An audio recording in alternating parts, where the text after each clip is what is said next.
मराठी, ते धडक ते धडक। गावरान परंपरेच्या स्वादाला घरगुती मायेचा स्पर्श आणि घाण्यावरील शुद्ध तेलाची हमी, विविध मसाले,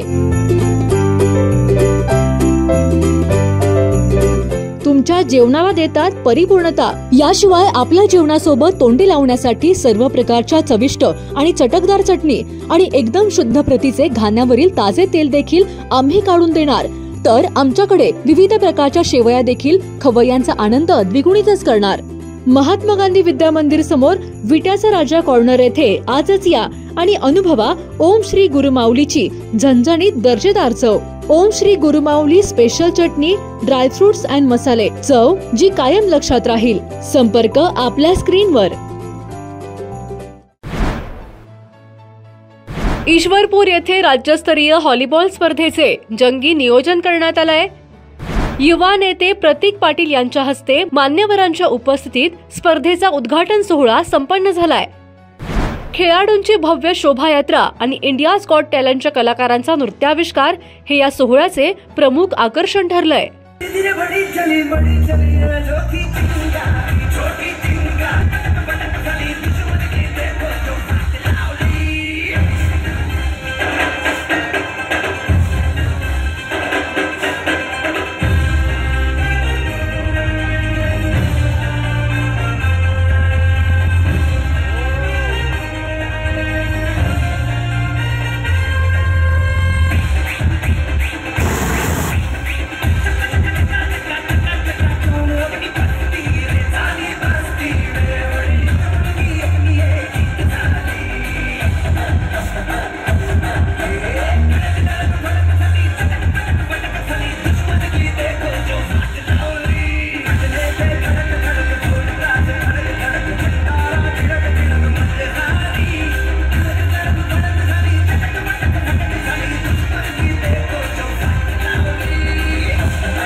ईश्वरपूर येथे आमदार जयंतराव पाटील यांचे सुपुत्र युवा नेते प्रतीक पाटील यांनी राज्यस्तरीय व्हॉलीबॉल स्पर्धेचे जंगी नियोजन केले आहे।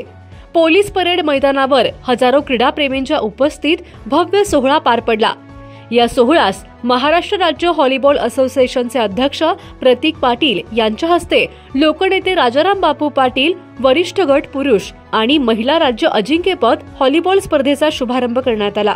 यावेळी पोलीस निरीक्षक सोमनाथ वाघ, जिल्हा क्रीडाधिकारी किरण बारवडेकर, राज्य सचिव विरल शहा, प्राध्यापक बाळासाहेब सूर्यवंशी यांची प्रमुख उपस्थिती होती। व्हॉलीबॉलची पंढरी म्हणून ओळखल्या जाणाऱ्या ईश्वरपूरमध्ये ही राज्यस्तरीय स्पर्धा आयोजित करताना आम्हाला विशेष आनंद होत आहे। या स्पर्धेतून नवोदित खेळाडूंना प्रेरणा मिळेल असा विश्वास यावेळी प्रतीक पाटील यांनी व्यक्त केलाय। या राज्य अजिंक्यपद स्पर्धेत सांगली, कोल्हापूर, सातारा, पुणे आणि मुंबईसह विविध जिल्ह्यातील 28 पुरुष आणि 18 महिला संघांनी उत्स्फूर्त सहभाग नोंदवला आहे।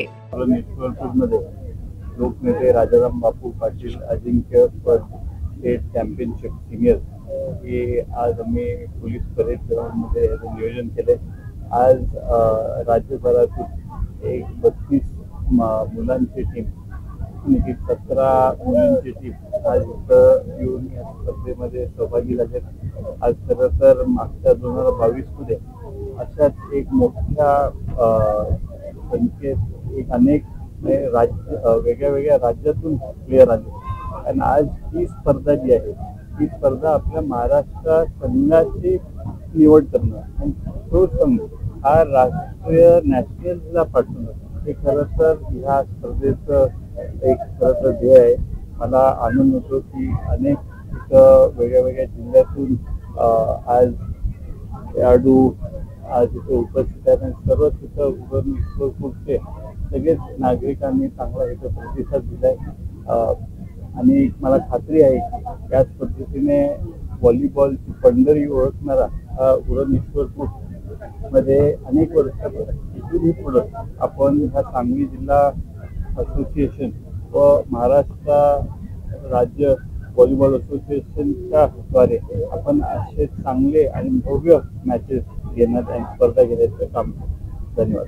32 टीम मध्ये जर आपण बघितलं तर 32 टीमचे 12 खेळाडू आणि 17 हून 18 मुलींच्या टीम हे अनेक जिल्ह्यातून इथे उपस्थित आहेत. आज 4 दिवस 13 तारखेपासून 16 तारखेपर्यंत आणि 16 तारखेला सायंकाळी आपण ह्या स्पर्धेचं फायनल घेणार आहोत.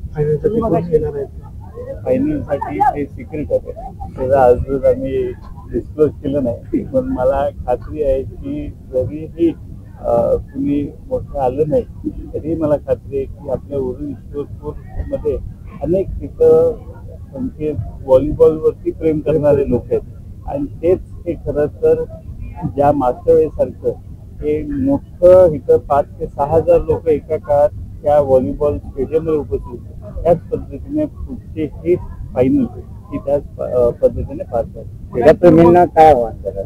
क्रीडाप्रेमींना मी आवाहन करतो की ह्या व्हॉलीबॉल खेळाचा आपण सर्वांनी आनंद घ्यायला इथं उपस्थित राहावं आणि आपले जे हे खेळाडू आहेत ते सांगली जिल्ह्याचे नव्हे पण राज्यामधले नागपूरवरून आले असतील खेळाडू का वेगळ्या जिल्ह्यातून आले असतील त्यांना तुम्ही त्यांचं मनोबल वाढवण्यासाठी आपण सर्व उपस्थित राहा हेच मी विनंती करतो. मगाशी तुम्ही म्हटला क्रिकेटवर अधिक लक्ष असतं सगळीकडे, त्यामुळे व्हॉलीबॉल सुद्धा आता क्रिकेट आहे, व्हॉलीबॉल सुद्धा मस्त आहे. मगाशी आपण माध्यमात म्हणाला हे मी म्हणलो की क्रिकेटवरती जास्त लोकांचं लक्ष आहे पण मला लोकांना दाखवायचं आहे की व्हॉलीबॉल हे खरं तर त्याच पद्धतीचा एंटरटेनमेंट आणि त्याच पद्धतीचा हा खरं तर एन्जॉयमेंट अनेक एनर्जी ह्या खेळामध्ये आहे.